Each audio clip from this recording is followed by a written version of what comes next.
Assalamualaikum warahmatullahi wabarakatuh. Perkenalkan nama saya Alfian Ditya Dwi Chandra Kusuma dengan nomor NIM 18081646.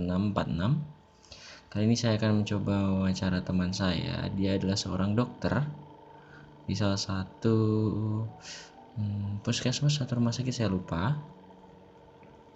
Nah, kita akan wawancara tentang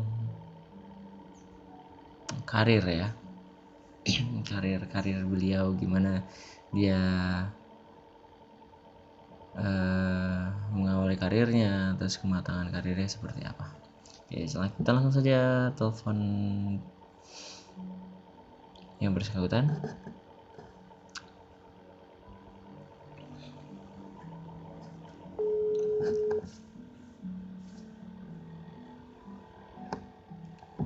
Assalamualaikum. Salam, apa? Nah, lagi sibuk apa, bro? Lagi sibuk nonton Running Man, cuy. Oke, ya udah. Ini teman-teman, beliau adalah teman saya. Kok menghubungkan ulang? Oke, gak apa-apa, kita kah.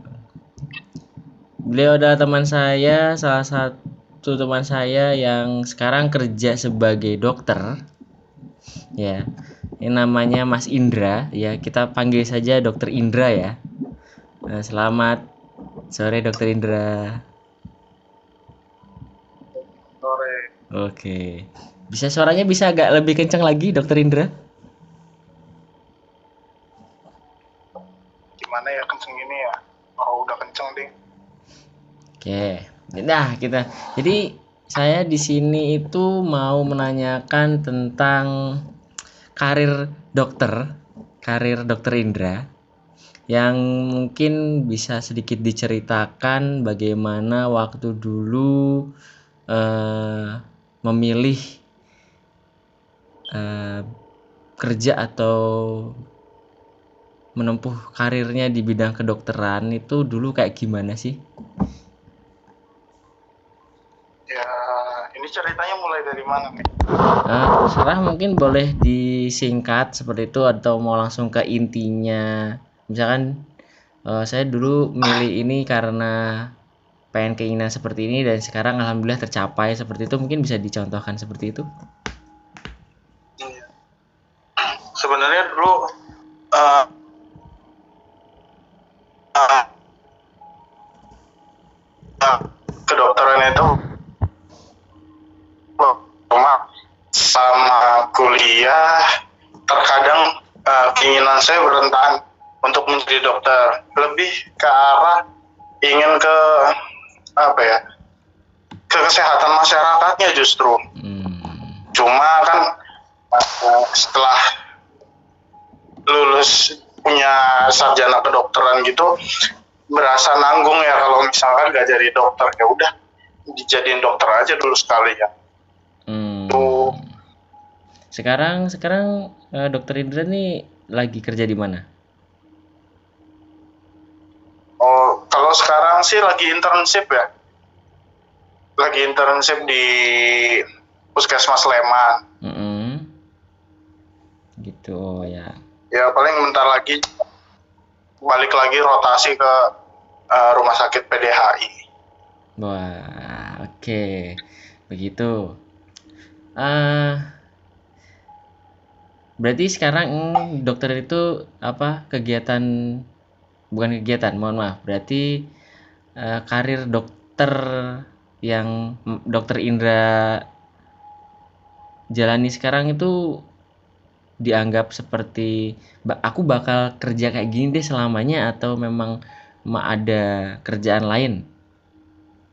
Oh, kalau itu sih ya untuk saat ini tak pikirkan itu ya, untuk saat ini ya pasti jadi klinisi dulu ya. Karena untuk melanjutkan untuk ke arah struktural kan sekarang fungsional ya. Untuk ke struktural itu kan butuh waktu, butuh juga pendidikan lanjut. Jadi untuk saat ini ya ini yang bisa dilakukan terlebih dahulu. Oh gitu, oke. Gini, eh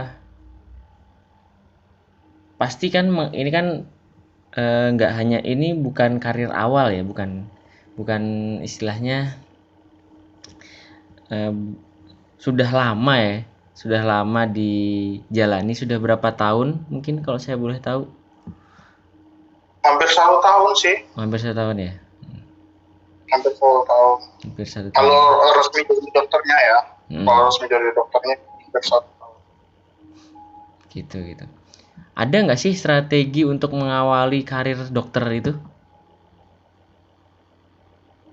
Strategi mengawali karir, yang penting sih lebih ke kalau ilmu dokter itu kan kita bisa tempuh waktu di pendidikan dan juga waktu masa koas ya. Hmm, Nah, paling sewaktu di terjun langsung memiliki tanggung jawab, ya kerja aja yang baik sesuai dengan tanggung jawabnya masing-masing. Nah, dan juga ya harus banyak ini sih, harus lebih ke sosialnya yang aktif, bukan masalah ilmu lagi.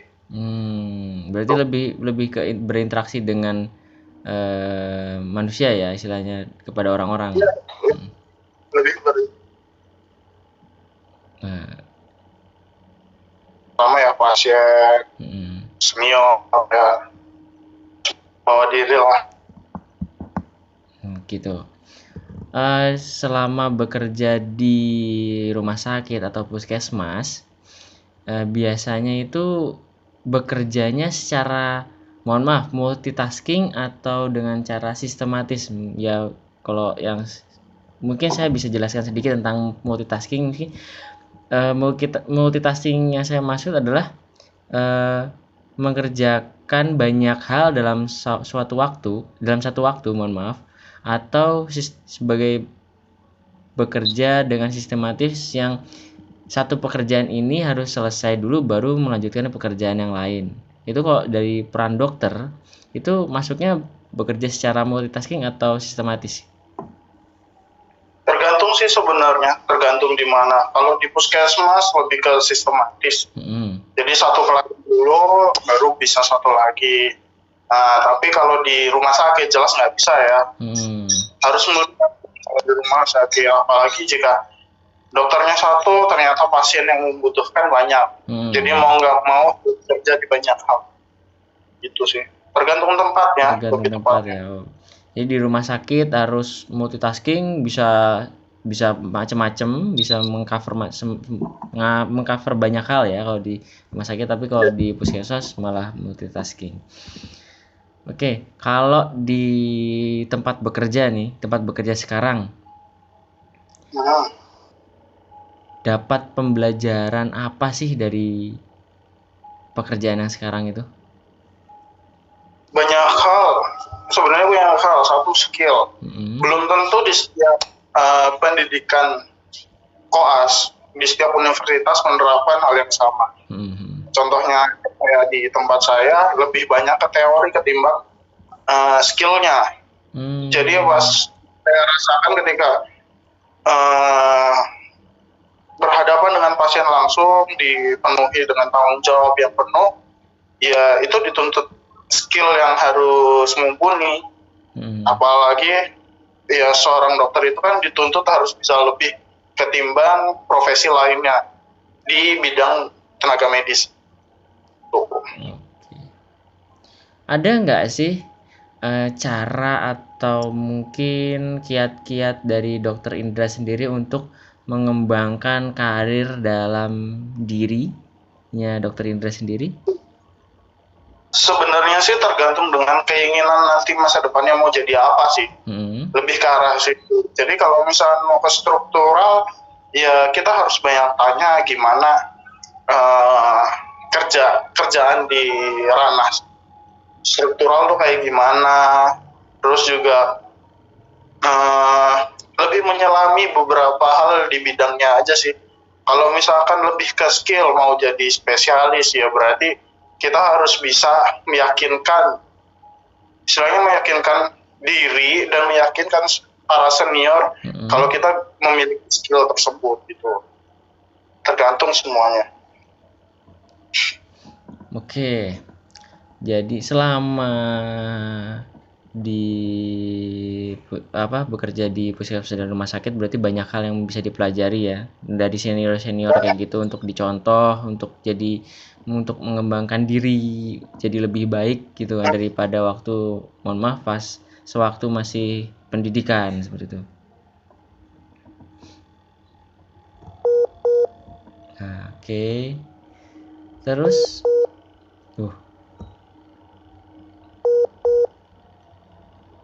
ini oke. Sinyalnya agak sedikit jelek ya. Iya. Nggak apa-apa. Oke, kita lanjutkan. Selama bekerja, pasti kan kita bertemu dengan suatu masalah ya. Konflik seperti itu. Nah, dari Dokter Indra sendiri nih, selama bekerja, itu seberapa sering menghadapi konflik yang sulit? Ya, kalau sering sih biasanya tergantung dari kondisi pasiennya. Kalau saya pribadi lebih ke kondisi pasiennya, kadang juga harus banyak yang dikerjakan, jadi kurang konsentrasi sih sebenarnya. Kurang konsentrasi, miskomunikasi juga sering.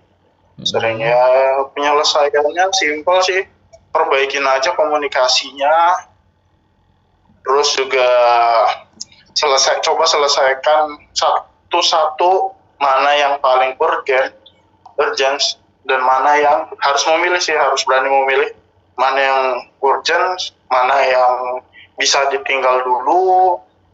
Itu sih lebih ke arah sana sih. Kalau konfliknya sendiri. Berarti peran untuk memutuskan atau memberikan keputusan itu sangat penting ya ternyata ya. Sangat penting. Terus kalau misalkan saya pribadi ya, memang peran dokter itu sangat bermanfaat lah bagi orang lain, bagi banyak orang. Tapi menurut Dokter Indra sendiri, apa yang dilakukan Dokter Indra itu sudah bermanfaat bagi orang lain apa belum? Kira-kira dok? Kalau menurut saya sih, insya Allah sih bermanfaat sih. Insya Allah bermanfaat karena kita kan sebagai dokter harus berani menjelaskan satu penyakitnya, cara mengobatinya, dan yang lebih penting lagi untuk dokter umum itu cara untuk mencegah. Jadi biar nggak banyak yang kondisi-kondisi gitu, biar nggak banyak terulang lah istilahnya.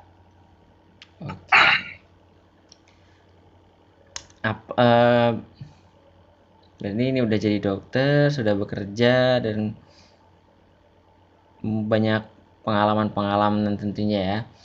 Terus kalau selama bekerja ini apa sih yang diberikan Dokter Indra untuk menolong orang lain selain dari kewajibannya seorang dokter? Mungkin dari dalam hatinya saya tuh menolong untuk apa gitu. Saya menolong bukan hanya terkait dengan sumpah saya atau memang ketika saya dalam keadaan terdesak pun saya mau menolong orang atau gimana seperti itu. Sebenarnya kalau dengan kata-kata seperti itu semua terikat dengan sumpah dokter. Mau beralasan apapun, intinya adalah sumpah dokter. Kalau saya sih lebih ke arah, kan sekarang mudah ya berita-berita di luar yang kadang menyesatkan. Nah, terkadang juga pasien menanyakan hal-hal seperti itu, tapi saya dengan keilmuan saya coba untuk menjelaskan, coba untuk meluruskan, meskipun pada ujungnya kita serahkan kembali pada pasien. Soalnya belum tentu juga pasien menerima dengan apa yang kita ya. Kalau misalkan yang lebih dari saya nggak ada sih ya, lebih ke apa yang saya pahami aja untuk berusaha untuk menyelamatkan pasien, memperbaiki kondisinya lah. Oke. Ada masukan nggak atau ada yang ingin disampaikan untuk orang-orang di luar sana atau teman-teman yang bukan dokter di luar sana tentang tentang mungkin new normal ya, new normal di Indonesia? Kalau masalah new normal ya, sebenarnya bukan normal yang baru, tapi lebih ke arah normal yang kita harus hidup berdampingan dengan penyakit ini ya, sama COVID kan, COVID-19. Kita harus mulai berdampingan dengan COVID-19. Kita nggak, yang namanya virus itu susah banget untuk dieradikasi kan, susah banget untuk dieradikasi karena masa hidupnya sebentar, tapi dia berkembang biak sangat cepat. Sama aja kayak influenza, dulu sangat viral dan bisa membunuh banyak orang, dan sekarang kejadian di COVID. Itu aja sih yang bisa dibandingin. Jadi lebih ke menerapkan pola hidup yang sehat aja untuk sekarang, seperti mencuci tangan, memakai masker, lebih ke arah sana. Bukan dengan kata-kata new normal kita bisa bebas kemanapun kita mau tanpa menggunakan atribut-atribut kesehatan. Protokol-protokol kesehatan harus tetap dijaga. Gitu. Kalau mengenai COVID ya, ini sedikit membahas tentang COVID. Mungkin nggak sih nantinya semua manusia itu akan mempunyai herd immune atau imun kuat yang bisa yang bisa terbebas dari serangan atau infeksi dari COVID-19? Pertanyaan saya simpel. Influenza bisa nggak kita berdampingan dengan influenza? So, selama ini bisa.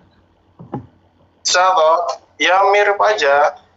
Selagi vaksinnya sudah ada, kita bisa mengontrol dengan gaya hidup yang baik, yang lebih baik daripada sekarang, insya Allah bisa kok. Bisa, asal sabar. Asal sabar. Dokter Indra sendiri apa udah sabar menangani pasien-pasiennya? Saya bingung ngomong sabar apa enggak. Karena banyak pasien di luar sana yang sengaja menutup-nutupi dengan gejala, terus sengaja menutup-nutupi informasi, sehingga kita juga menangani sesuai dengan apa yang kita dengar, apa yang kita lihat. Meskipun bukan kondisi yang sangat parah, tapi kan kejujuran itu sangat mahal ya. Bagi kami dokter itu kejujuran itu sangat mahal, dan lebih penting jujur ketimbang duitnya. Kalau duit banyak, pasien nggak jujur ternyata COVID, lah kitanya positif ya buat apa punya? Aduh, salah pencet guys, sorry, salah pencet. Kita telepon lagi. Mohon maaf. Sorry Pak, kepencet Pak.